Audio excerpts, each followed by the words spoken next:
The bowl is full, the room is quiet, and you shake the food like you always do. But this time nothing happens. No tail wag, no excited steps. Your dog just walks over, lowers their head, sniffs once, pauses like something feels off, and then slowly turns away. And now it's been almost 48 hours and that silence feels heavier than it should. Like something isn't right, like you're missing something important. So comment yes if your dog has ever done this, because here's the truth most people get wrong.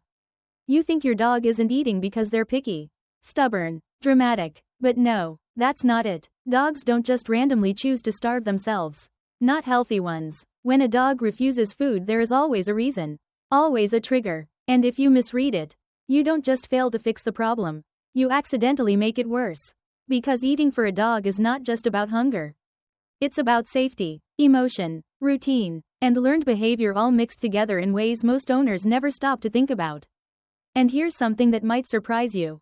Over 70% of short-term appetite loss in dogs is behavioral, not medical, which means in most cases your dog isn't sick.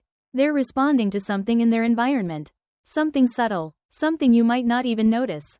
Like a change in schedule, a new smell in the house, a different feeding spot, or even your own stress level. Yes, your stress. Because dogs read emotional energy better than we do. They notice tension in your voice, the way you move, the way you breathe, and when something feels off to them, their appetite can shut down almost instantly. Not because they don't need food, but because they don't feel safe enough to eat. And safety always comes before hunger in an animal's brain. But here's the part almost no one talks about. Something you might be doing right now without realizing it. Something that's quietly training your dog to refuse food more often.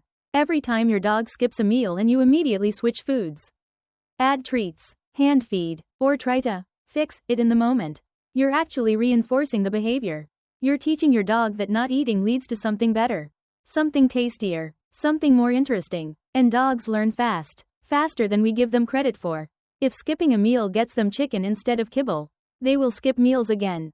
Not because they're broken, but because it worked. It's the same pattern as a child refusing dinner because they know dessert is coming. It's not about hunger anymore. It's about outcome. And once that pattern is learned, it becomes habit. So before you try to fix your dog's appetite, you have to reset the system. And that starts with the first trick. The 10-minute rule. You put the food down. You walk away. You give your dog space. No pressure, no staring, no coaxing, just quiet, and you wait exactly 10 minutes. If they eat, great. If they don't, you calmly remove the bowl. No reaction, no emotion, and you don't offer anything else until the next scheduled meal. This might feel harsh at first, especially if you're used to trying everything to get them to eat.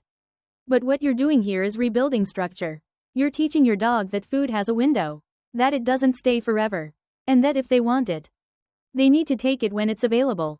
This taps directly into their natural instinct. Because in the wild, food is not constant. It comes and goes, and animals eat when they can. Most dogs will resist this for the first 1 or 2 meals. They'll test you, they'll wait, but by the second or third day, something shifts. They start eating again, not because you forced them, but because the system makes sense again. And once you have that structure, you move to the second trick. Fixing the feeding environment. Because dogs don't just eat food, they eat in a context. And that context matters more than you think. If your dog is eating in a noisy room with the TV blasting, people walking by, kids running, other pets hovering, that space doesn't feel safe. It feels unpredictable. And an animal that doesn't feel safe won't focus on eating, even if they're hungry. So instead you create a calm zone. Same spot every time. Quiet, low movement, no pressure. Just a peaceful corner where your dog can relax. And when you do this, you'll notice small changes at first. Maybe they approach the bowl more confidently. Maybe they hesitate less. Maybe they take that first bite quicker. And those small shifts matter. Because they mean your dog is starting to feel safe again.